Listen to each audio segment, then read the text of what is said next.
Good morning. Well, actually, good afternoon to some of you. Good morning to me yet, but wherever you are, either good morning or good afternoon. Welcome to our webinar. This is the what third webinar in our series. Starting to lose count. If you would go ahead and introduce yourselves in the chat, that would be great. We'd love to hear where you're from, maybe what your role is. Give us an idea of who's in the audience with us today. So we'll get started in just a couple minutes. We're going to allow people a little time to get in, introduce yourselves in the chat, and then we'll go ahead and get things rolling.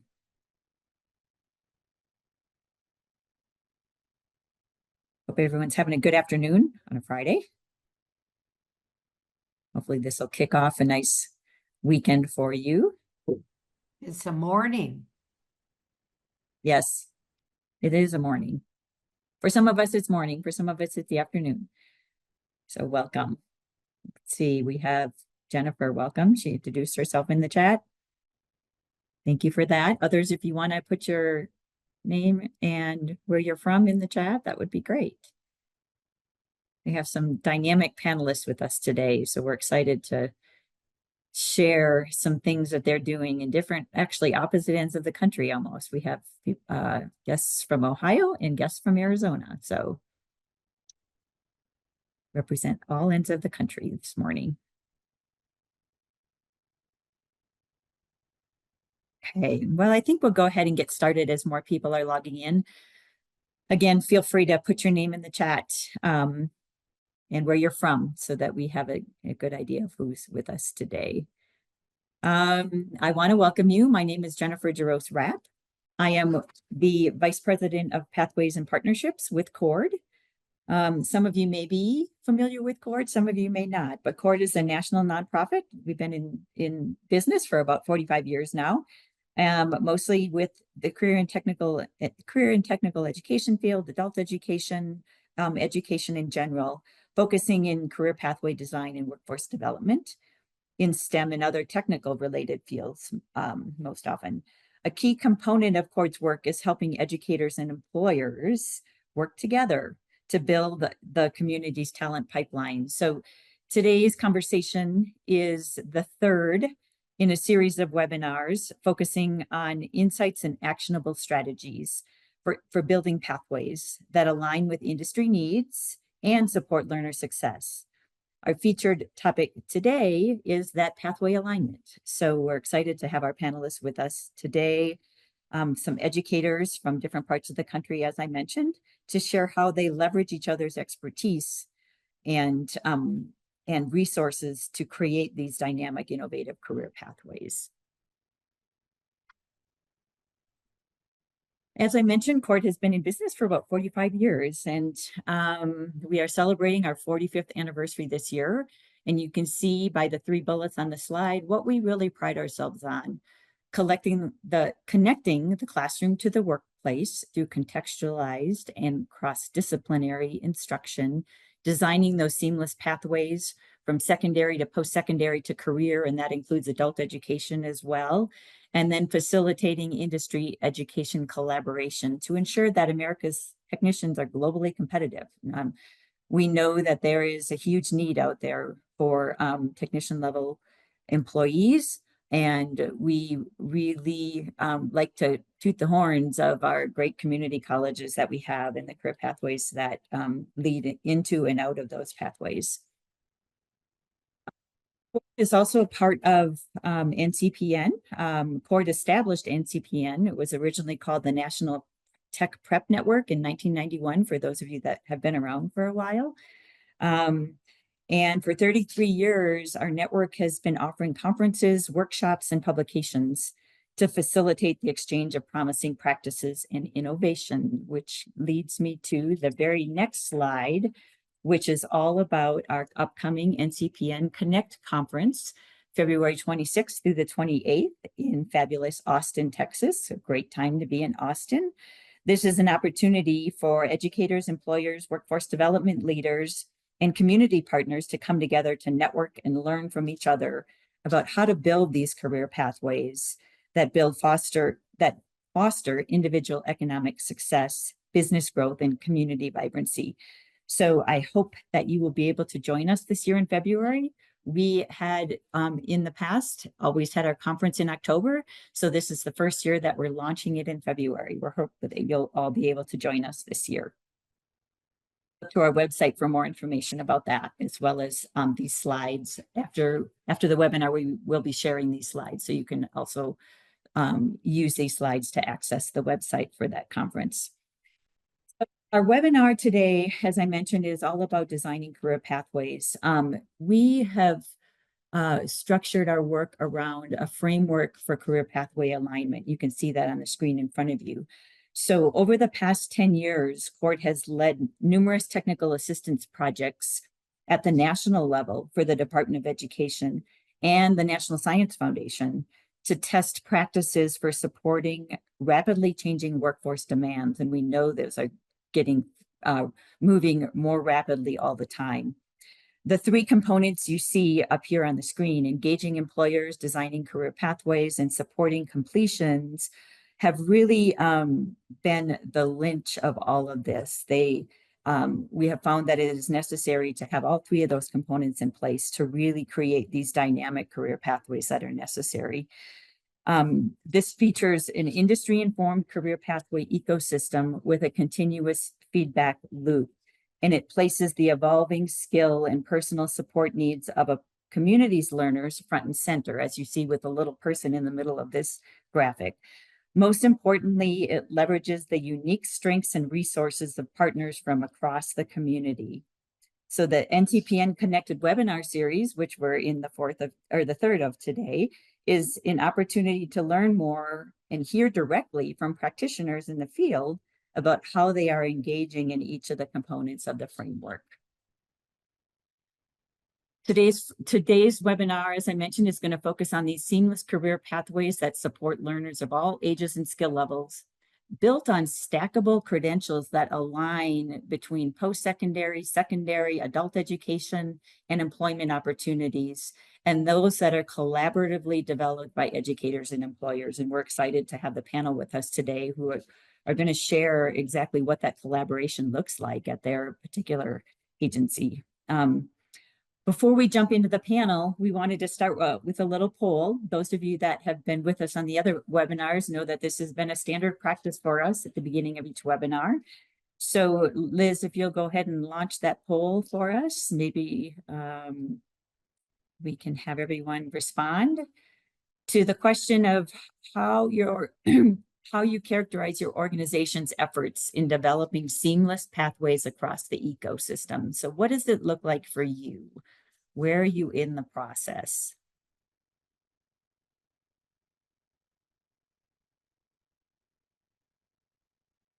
Looks like we have some good responses coming in. Great. Okay. It looks like we can go ahead and share those results. We have a kind of a mixed bag. Good to see that many of you have at least started in the journey, have started, but are in early stages. Some of you, many of you are making steady progress. So hopefully today you'll get a little more insight and some best practices and tidbits that'll help you continue to make that steady progress as you go. All right, so let's go ahead and jump in to our panel. I'm going to go ahead and stop sharing and allow our panelists to come on screen as I introduce them. So our panel today is a conversation with secondary, adult education, and community college educators about creating and aligning seamless pathways that are built off stackable credentials. We are excited to have with us today 4 panelists, and let's start off by first introducing Rick Vaughn, who is with us from Rio Salado College in Arizona. He is the faculty chair for STEM initiatives at Rio Salado College. Next, I'd like to introduce his partner in crime, Elizabeth Cole, also known as E for short. Elizabeth is also in Arizona, obviously, and she is the Outreach Partnership and Workforce Development Director at Maricopa Community Colleges, so the Maricopa Community Colleges system. Then with us also, we have Paul Hansford, who is from Ohio. Paul is the Associate Professor of Computer Science at Sinclair Community College. And Paul's partner in crime is Melissa Goodall, and Melissa is from Miami Valley Career Technical Instructor, and she is also a Sinclair Community College adjunct instructor, also with us from Ohio. So I'd like to welcome all our panelists here today and go ahead and jump in with a discussion. Welcome, everyone. Let's start out by having you share a little bit about your partnership, the pathway of focus, the audience that you're targeting, maybe a little bit about your regional demographic, your labor market of your region, that kind of thing. So let's start out with our Arizona team and have them share a little bit about the partnership and pathway. Well, sure. I'll just start, and then E knows way more than I did. So, I started. They have a program, and that I'll let her tell all the details. I just kind of fit into the framework that they already had, that I think really fits well with the cord framework that you were describing, Jennifer. I had this idea that what's really emerging here in Arizona is the semiconductor industry. And so I had a program for a while here, which is micro and nanotechnology. And then with the CHIPS Act funding, it really has become where all the jobs are. And so we have this very good population that's coming through our adult education. And we have all these job needs. And so I saw the opportunity to really see if we can find a pathway for them. So I worked with their team and we put together a specific pathway that we might be able to do a program that reached out to these. So our target population were these adult education learners. So I'll let again E give you some more of that particular program. And so we took the existing pathway that I already had that we were offering to our 4-credit students, which terminated in an academic certificate, a certificate of completion. That was recognized by industry and that led to employment. And then we also defined along the way these kind of areas where they would be earning their general education degree, or all of their kind of where their points were along the way, that they could have these stackable moments to complete along with their adult education. So again, it's fitting into this framework that they already had, and I'm probably not doing a great job of describing it. So E, you want to pick it up from here and kind of describe the whole IET model better than I can do? Yeah, sure. Great to see everybody today. So yeah, we're Rio Salado College is a Title II provider under the Federal Workforce Innovation and Opportunity Act. We have about 1 million people in Arizona who do not have high school diplomas or do not speak English well. So we have this very robust population. We have, as Rick said, semiconductor coming to our state, employers that are saying that they need qualified workers to fill their pipeline, and adult education fits in really nicely there. So really what we do is we're non-credit, helping them get to their high school diploma, help them learn English, but we're also helping them make that transition from non-credit adult education into credit career training programs at our district. All of them need to be aligned to the state and local workforce plans. So as Rick has, eloquently pointed out, this is a huge industry for us in Arizona. Everybody's talking about it. Our students have heard about it. There's a lot of excitement, and a lot of students that, we want to make sure that we can get them up to the grade level that they need to be. But 80% of our students come in testing at the 5th grade level or below in at least one of their subject areas. So we're not even talking high school ready students. These are students that we've got to get their skills up to be able to transition into those credit career pathways. I know we'll talk later about the framework and a lot of the support that we offer, but really that's what we're doing. We're bridging those adult ed students who really do not see themselves as college students, raising up their skill level, getting them not only academically prepared, but also giving them the confidence that they could actually step onto our community colleges and be successful. That's great. Thanks for the wonderful overview, Rick and Elizabeth, and can't wait to hear more about how you're supporting those learners in the journey from the adult ed program, IET program into the college credit program. So thank you for that. Let's shift gears now to Paul and Melissa and have you share a little bit about your pathway and populations of focus and what your partnership looks like. So hi, I'm Paul from Sinclair Community College in Dayton, Ohio.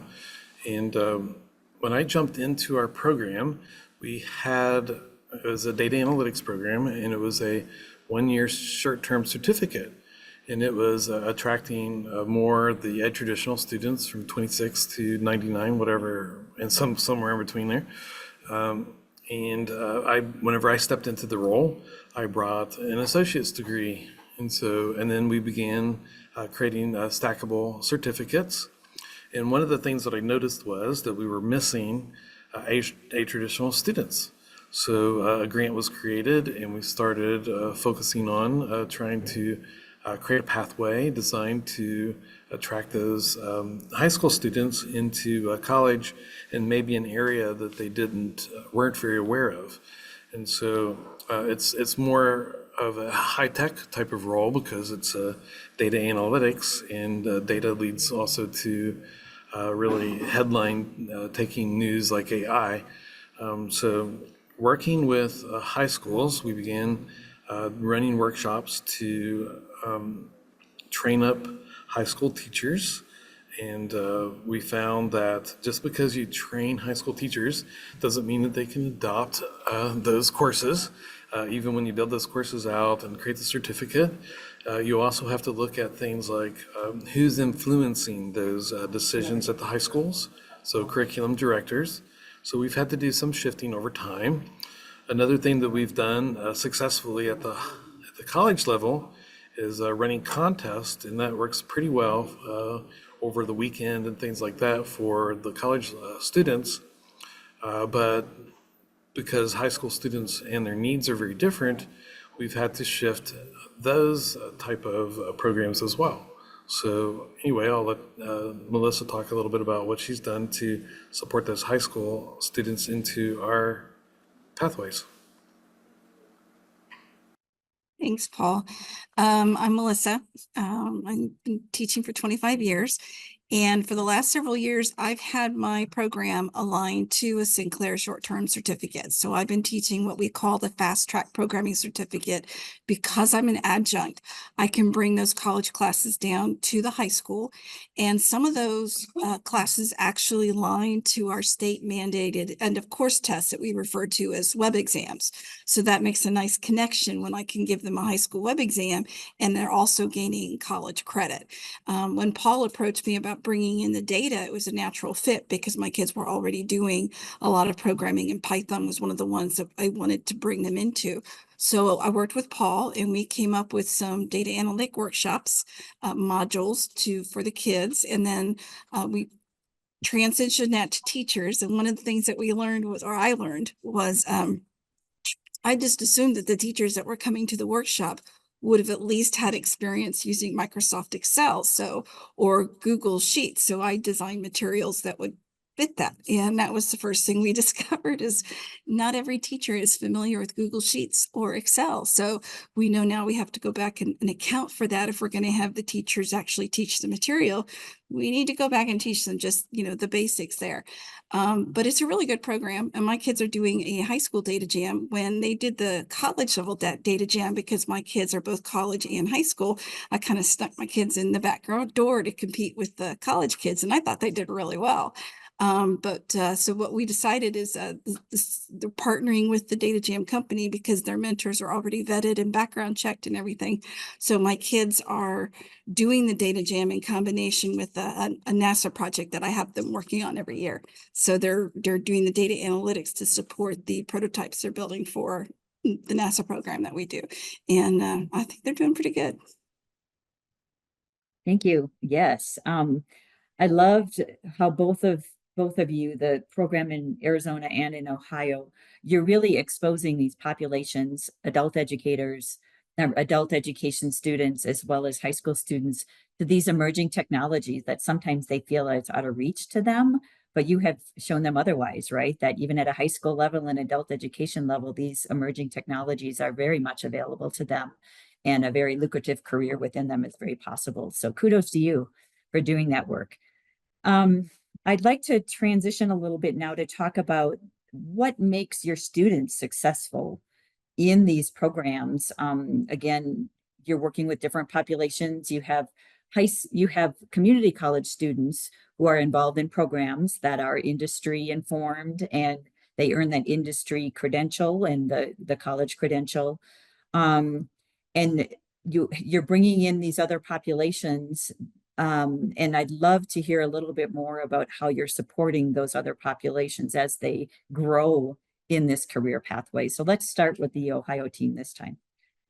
Melissa, you mentioned a little bit about your the JAM competition that you talked about, but are there other ways that you're exposing these high school students so that they're successful when they do enter the college program? I'm fortunate to have a 3-hour block of time for my juniors and or 3-period block of time and a 4-period for my seniors. And because of that, I actually spend more time with them than an adjunct professor, spends with their regular class. So I can not only support them by teaching them the college material, but I can bring in the pedagogy of the reviews, the worksheets, the anticipation guides, teamwork. I let them retake their tests one time for higher grade. They can keep changing their computer labs until they've learned the skill and they've got the grade that they want, because that's the kind of support that they need. And I also, this year, I've implemented something that's a bit radical. I let them move at their own pace. They have to move within a 2-chapter pace. So I have some that are in chapter 5 right now, getting ready to move to chapter 6. And I have some that are in chapter 4, getting ready to move to chapter 5. So everybody has due dates unique to the pace that they learn.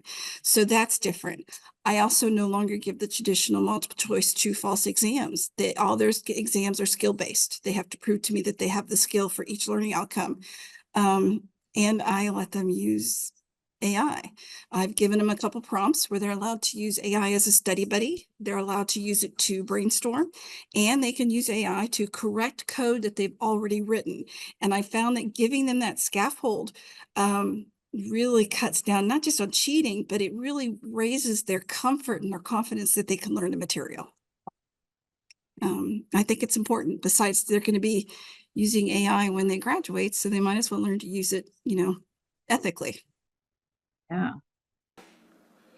Yeah. Good job at being a radical, Melissa. That's awesome. And I can't wait to hear about what you're learning as you watch students and introduce them to these radical approaches, right? So it's exciting work. Good job.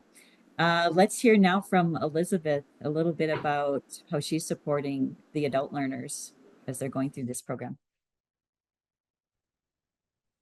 Yeah, so I think I mentioned our students don't land on our doorstep with amazing English skills. We're the ones that don't have high school diplomas, so they don't see themselves as college students. Some of our second language students have degrees, but those language skills are really holding them back here in the US. But our high school population, if they dropped out of high school, which is for so many reasons, they're just really not seeing themselves as being able to make that move to college. So the very first thing that we do is we really wrap students with a holistic support team.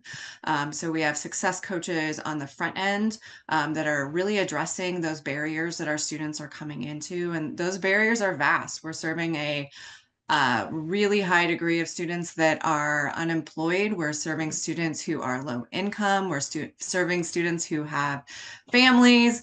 So they have a lot of things that are putting stressors on them in their lives.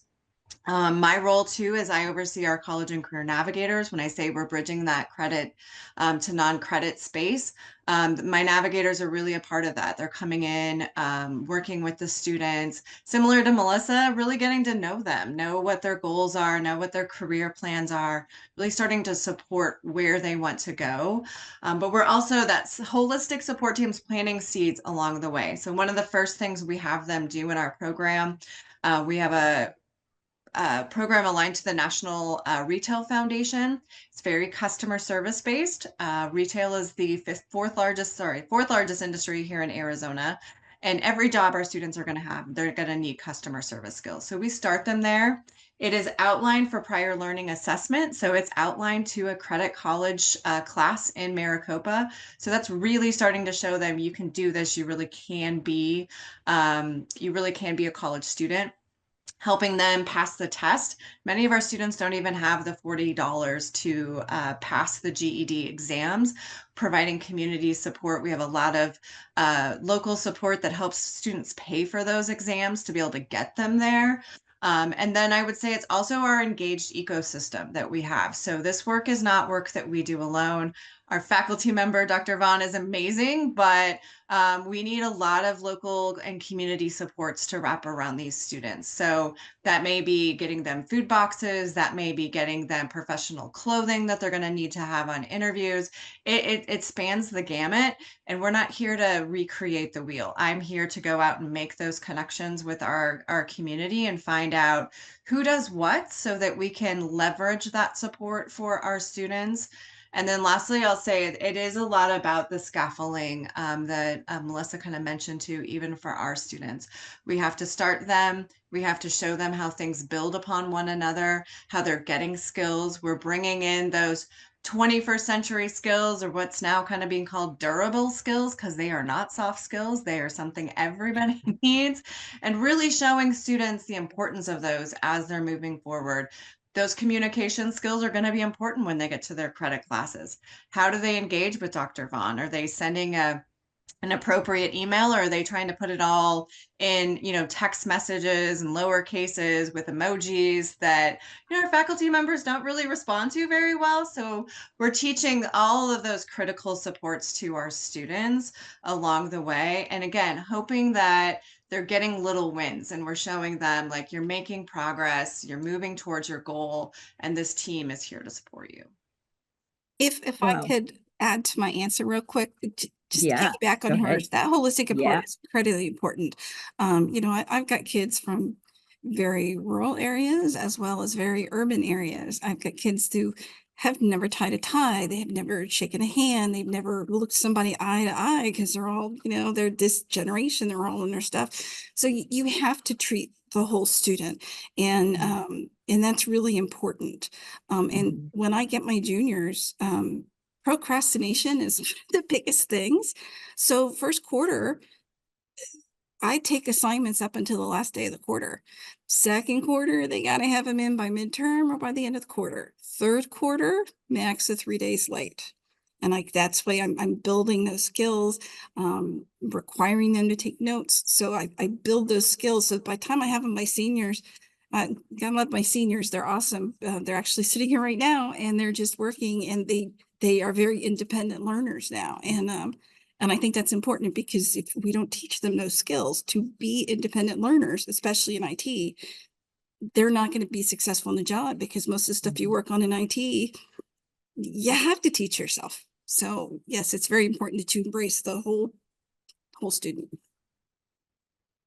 It's wonderful. You both are just oozing with how much you enjoy and the passion that you have for your students. So I love to see that. And it's evident that both of you are really poster programs for this idea of holistic supports and putting the learner at the center, like you saw in our framework. So keep it up. It's great work. And it also, I think, hearing from both of you that it doesn't matter what level of education you're in, there are students that just have challenges. Adult learners, high school learners, community college learners, they're out there. And so just being aware of that and trying to support them where they're at, I think is an important piece. So great to hear that, how you're doing that. Let's shift a little bit and talk about barriers. I know no one really likes to go to the negative side of things, but I think it's important for our participants just to hear about some places where you found it a little more challenging to align, and maybe you're still dealing with some of this stuff.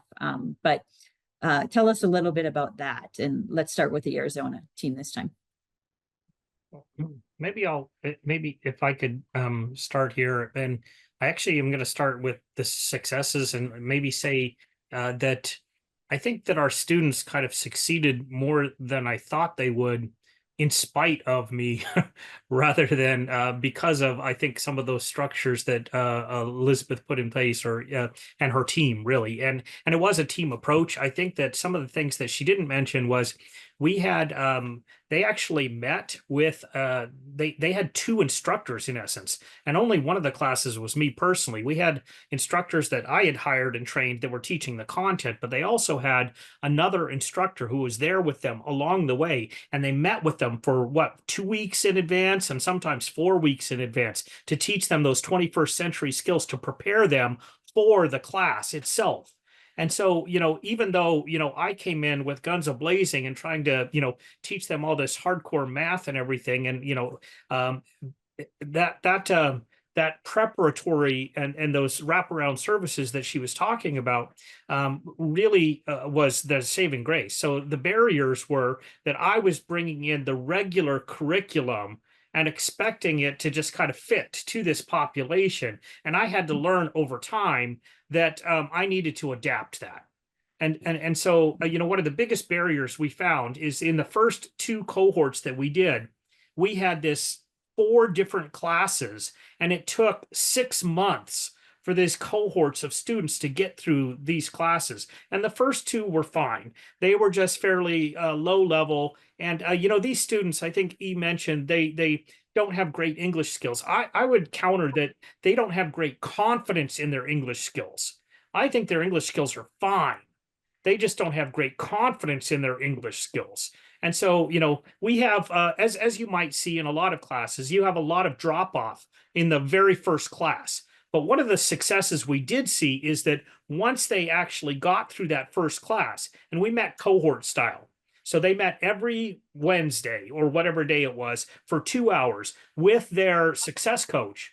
They'd be week, an hour ahead of time, and then with the instructor, and then maybe a half hour afterwards, and once a week, and for 6 months all the way through. But they got to those last 2 classes, and that's when they really hit that math and science, and they were doing some hardcore labs with lasers and all this other stuff. It was over the top. It was, admittedly, this is my mistake.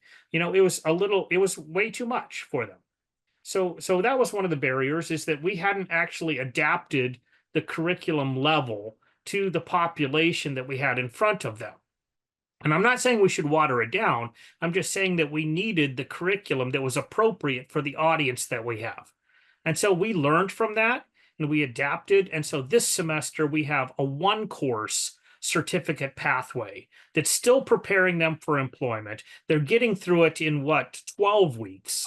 And they're now in their, I think, 9th week. We're meeting this next week is their 10th week or so. They're going to finish right after Thanksgiving, I think, is when they're finishing off. And it's going really, really well. And they're already interviewing for in the job market that's going out. They're exceptionally well. I think that we recruited a little bit better. We tried to make sure that we had the prerequisite skills a little bit better defined. So I would say that, the barriers that we faced were making sure that we matched the curriculum, that we worked with that success coach who wasn't necessarily a subject matter expert, and that I shouldn't necessarily assume them to be a subject matter expert, but make sure that our instructors were working with the success coach and making sure we identified the lanes, like who was doing what, because the very first time I didn't know exactly what I was doing. And Elizabeth and our team, they showed such grace and allowed me to make all those mistakes the first time through, but they were the professionals in their own. So thank you. You guys were great. Yeah. Thank you, Rick, for your transparency and telling us that, you didn't get it right out of the gate. And that's okay, because you learned from that, and what you've learned has been an improvement. So kudos for that. All right, let's shift a little bit to the Ohio team. Share with us a barrier that you encountered, how you overcame it. Sure. I kind of alluded to one of the barriers earlier with respect to the build it and they will come. Sometimes adoption is on the innovation kind of, what do you want to call it, spectrum. And when you're leading on the cutting edge, sometimes the infrastructure is not ready for that. So you have to kind of roll with that in kind of phases to get them to approach it. And so one of the things that we learned was just including teachers in your professional development workshops was something that had to be adapted to making sure that you're including decision makers like curriculum coordinators, as well as the teachers, so that those barriers could be pushed by the right people to say, yes, this is a need, and yes, we do need these courses. And when we piloted some courses, we had some really early success. One of the students that went through Melissa's early Python courses was going into software engineering. I was very happy with that path, and then took a Python course for analytics and says, you know what? Now I think I'm going to go into AI. And so that changed her trajectory by being exposed to a new type of course. And so the other thing that we learned was just having the teachers exposed is not enough. Sometimes you have to go to where the students are at. So we've been doing kind of a roadshow of a day in the life of a data analyst, where I've partnered with an industry person, and we've gone to the classrooms and kind of shared how what an analyst role might look like from the perspective of an analyst themselves, and talking about those career opportunities, and doing a little bit of hands-on experiments with the students. And then secondly, looking at the underrepresented groups, we've had kind of a natural success in attracting women in the STEM program. And we really didn't know why that was happening. And so we ran a study through a third party, and we found out that they were being attracted to it by the earnings potential, the flexibility of our schedule, because we offer 6 different modalities for our courses, and then flexibility of the type of work that they would go into. People wanted the opportunity to be able to work from home and things of that nature. So that was attracting students, and we figured it out so that we can adjust our marketing to continue to market to the right students, and adjust it for maybe the younger audience. And so now our next steps will be looking at social media and seeing how we can turn some of the work that we've done into shorts for Insta, TikTok, and some of those other types of YouTube and platforms, to making sure that we're attracting the students into the pathway and growing it from a different angle. We'll see how that goes. That's going to be kind of a new experiment for us. Yeah. From the Great. secondary side, Yeah. from the high school side, I'm balancing the Ohio Department of Education requirements for each course with the local economy, and trying to align that to a college class so my students can get the credit, be prepared to go out into the workforce as high school seniors, because they have the opportunity starting December 1st to go out and work half a day. I want to expose them to things that they're going to be using on the job right away. And so that means, okay, well, maybe GitHub isn't actually being taught. Okay, well, I'm going to teach them GitHub early so they can start doing version control, or I'm going to teach them, what's one of the things that I taught them that wasn't on the curriculum? GitHub's the one that comes to mind right now, but I teach them to hack each other. When they're doing their web apps with PHP and SQL, they're allowed to try and do SQL injections or session hijacking at the high school level, because that's realistic, and they need to make sure that their applications are secure and can't be stolen. So trying to balance those things. But Sinclair has always been super responsive to, when I first approached, said, hey, can we do this? And they're right there. They're super supportive at the high school. So I can't thank them enough for what they give to us, and being able to make those alignments from high school at the 2+2+2. When my kids, they can either go on to Sinclair, or they can take the Sinclair University transfer, or they can go straight to a 4-year university. And my kids are already past the freshman level at a 4-year university, because they've got all that experience. They've got those credits at Sinclair. It's so helpful in helping us give to those kids at the high school level. Great. Yeah, I love to hear about that supportive collaboration, because it's not just about collaborating, but it's about supporting each other in identifying what those barriers are and how you can work together to overcome those. And Paul, I loved hearing about your multifaceted approach to helping especially underrepresented populations learn about the career opportunities that there are out for them. So multifaceted approaches is what brings them all in, right? Because everybody reaches out in different ways. I'd like to, from here, shift gears a little bit and open up questions to those who are on the call with us today. So I'm going to peruse the chat, but also I'd like to encourage anyone who wants to unmute themselves to go ahead and do that and ask a question as I look at what we have in the chat as well. So go ahead and feel free to unmute if you have any questions. Can I make a comment? Yes, for sure. Yeah, sure. This is Moritusi from Polk College in the state of Florida. Earlier was mentioned as one of the obstacles or barrier was financial situation of our students. And that is perfectly correct and is almost everywhere. Many of our students don't have transportation and to come to a school. And none of their parents even have a car. So no friends have a car. That's a big issue.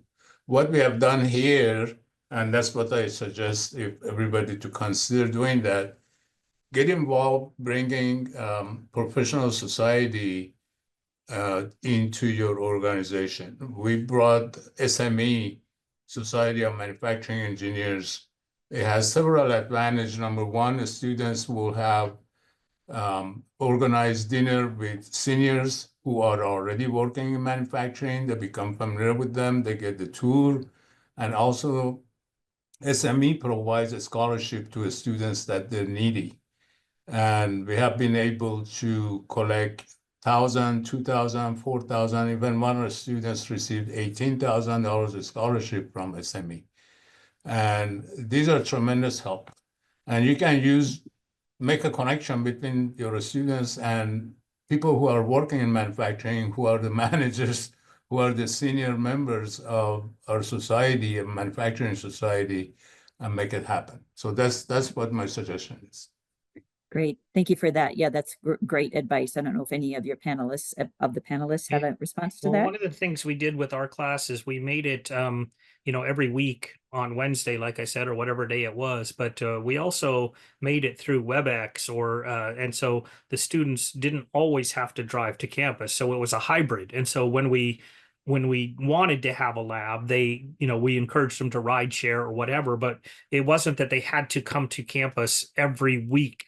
And so a lot of times they didn't have to. And then E and our team, they make it as free as possible through a whole lot of different funding that they can tap into. And so I don't know if you want to say anything about that, but we do, even if they can't come, and there's always, like, we went to the lab last week and there was somebody whose mother died and she had to go to back home and just couldn't come. So we gave them an alternative assignment for that particular week. So we show a lot of grace to our students because we understand that these things happen all the time.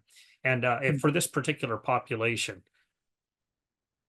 And I see Elizabeth has put in the chat that you use a lot of braided funding sources from the community to provide supports to students in various ways. I don't know if you want to expand upon that a little bit.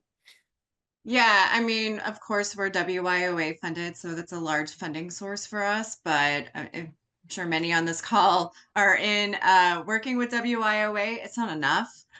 We know that. Many, even financial aid, workforce boards say that we need to have short-term industry recognized credentials. Well, those short-term industry recognized credentials are not going to be financial aid eligible. So we really had to rely on, community supports, even engagement from employers to provide alternative funding sources for our students. So ARPA dollars were flowing into the state, obviously after the pandemic. Those were braided in a number of different ways to provide supports to students, but we do laptop loans out to our credit career training students. We have to do hotspot loans to our students. So it really is, the technology divide in our country is real. The pandemic really highlighted that. I do want to say something though. I'll circle back to one of Melissa's comments earlier. One of the things that is a barrier for us as well is just that our students are coming from very underrepresented communities coming into these programs. So one of the things that we've kind of turned into a success is really using storytelling to tell the story of our students. representation matters. So when we're going out and talking, and I know Rick had one of our students highlighted when we had some national level people at our college.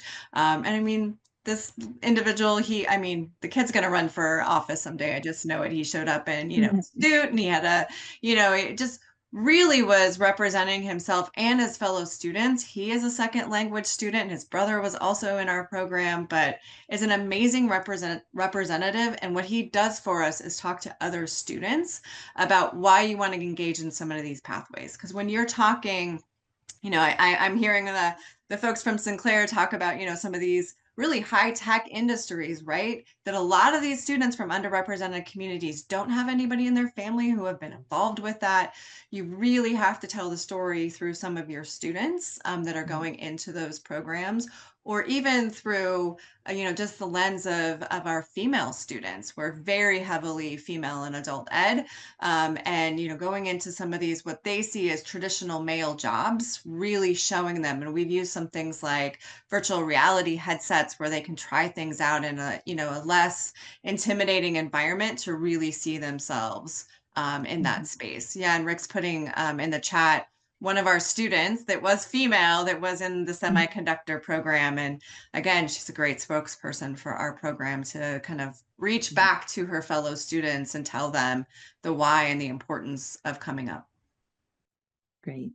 Paul, and I see you have put some things in the chat too. In specifically, it looks like some kind of a scholarship that Sinclair provides to students. So No, that's not a scholarship. It was an award that Sinclair had for being like a support college, and it just kind of echoes what we all know at the community college level, that students do come from a variety of backgrounds. They're just not all like adult learners that come from education and the retooling, reskilling, but also the all the other pathways into educational certificates and degrees and moving forward. So they have to be supported in a variety of ways.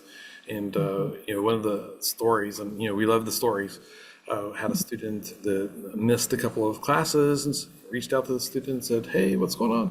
"Well, my car's in the shop." "Okay."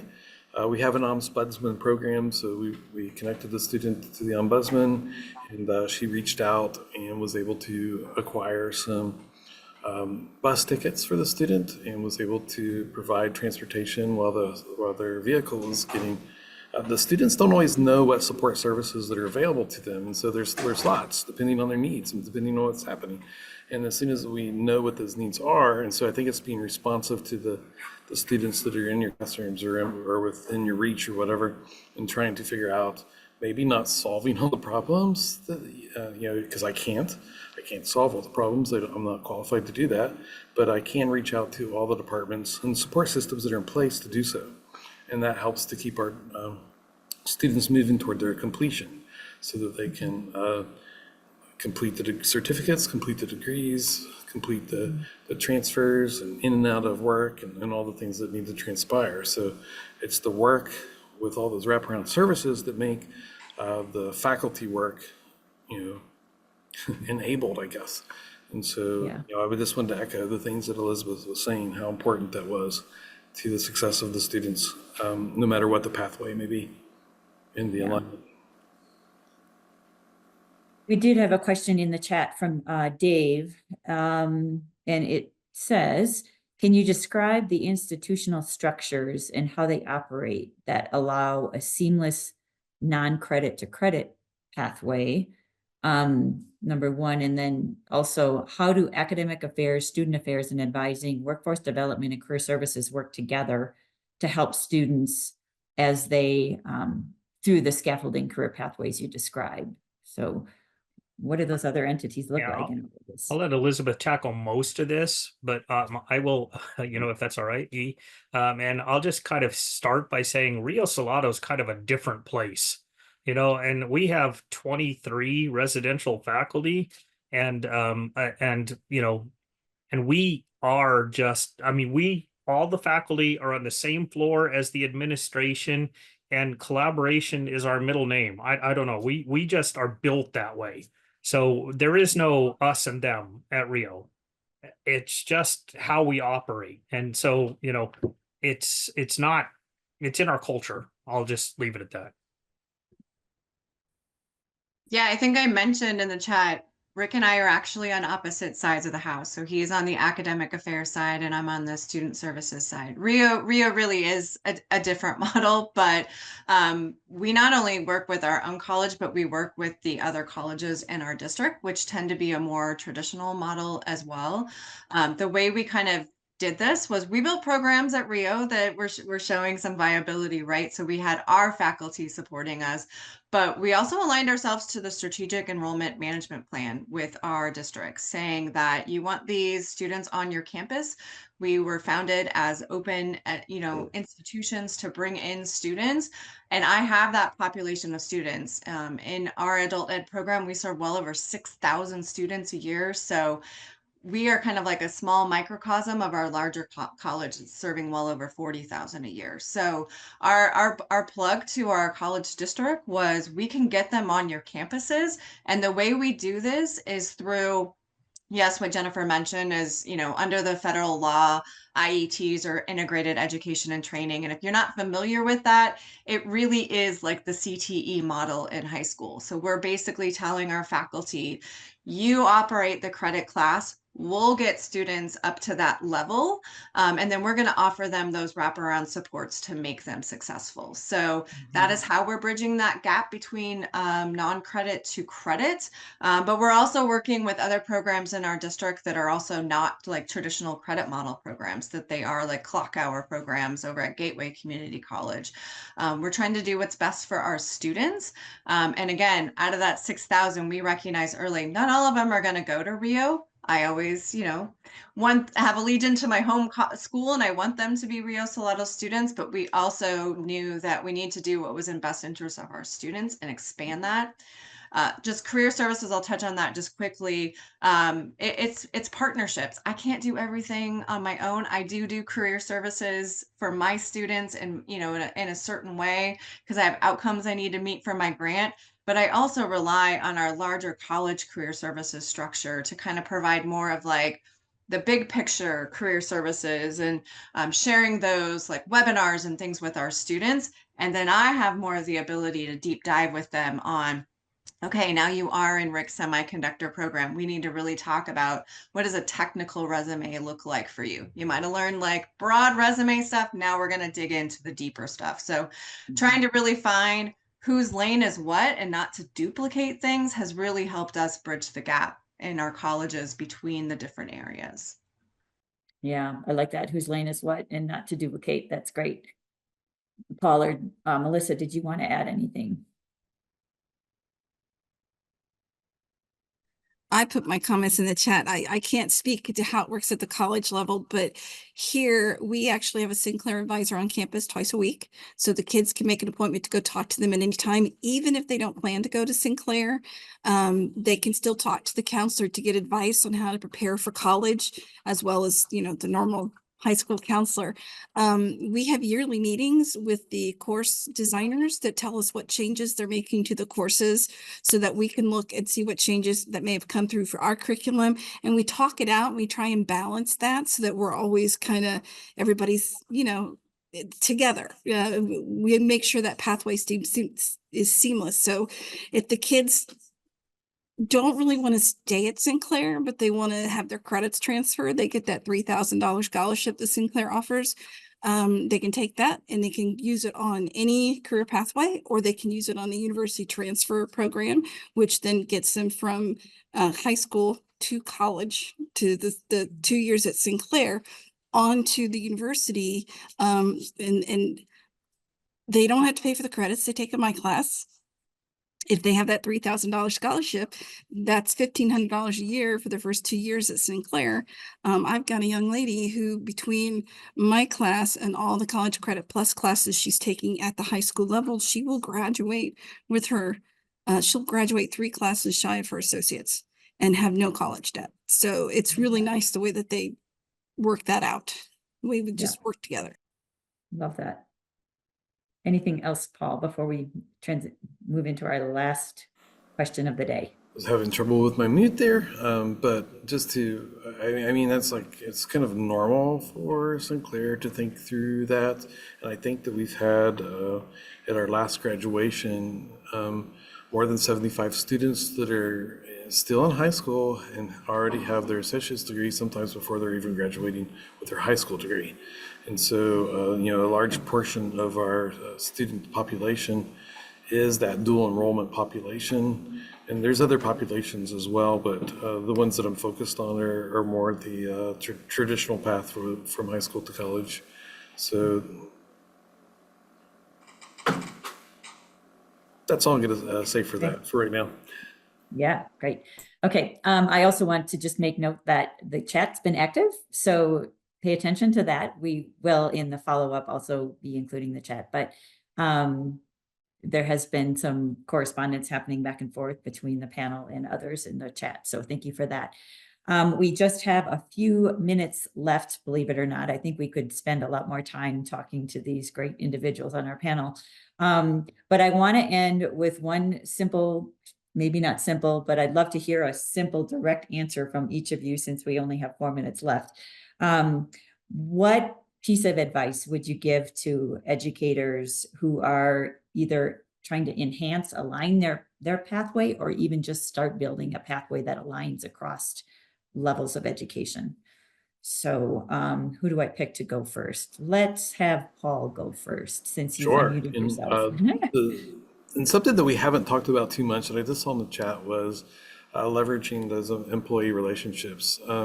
And so advisory boards, and so there's the concept of like built model, and there's other models that are out there for working relationships with the employers to align that curriculum so that when those paths are built, that they are seamless from the different levels straight into employmentship, wherever they get those off ramps and on ramps and back on.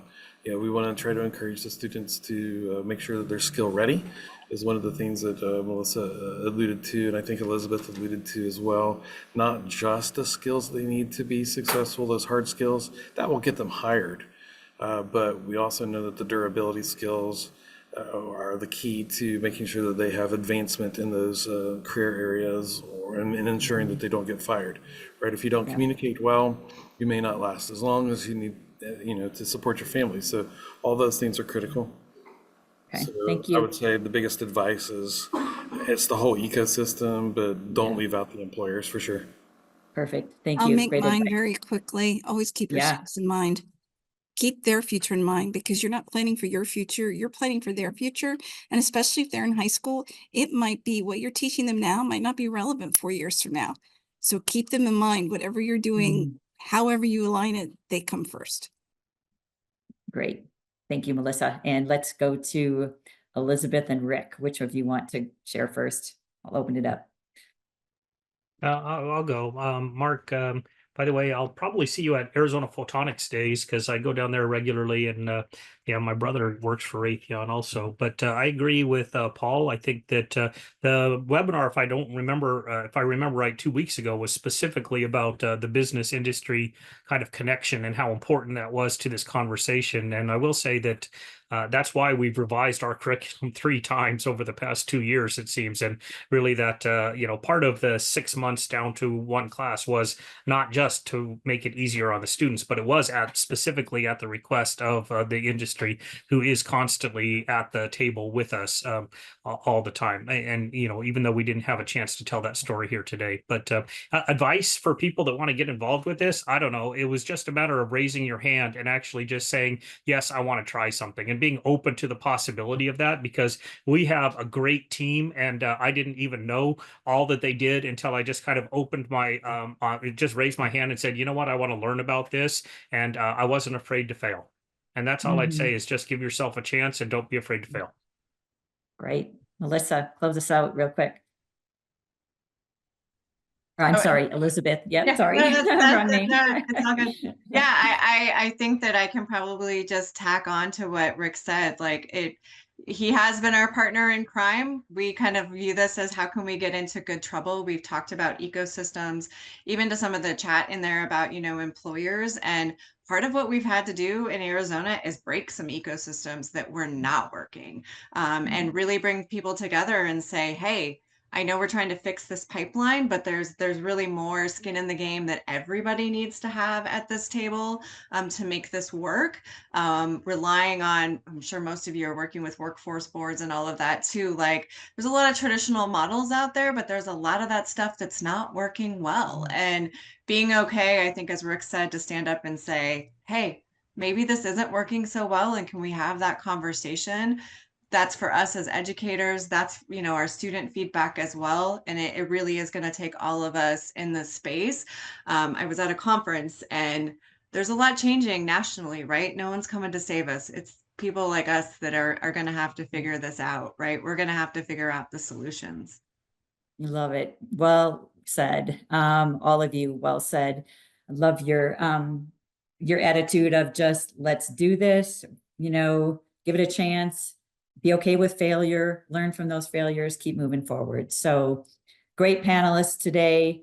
I'm sending virtual kudos, a virtual applause to all of you. It was really wonderful.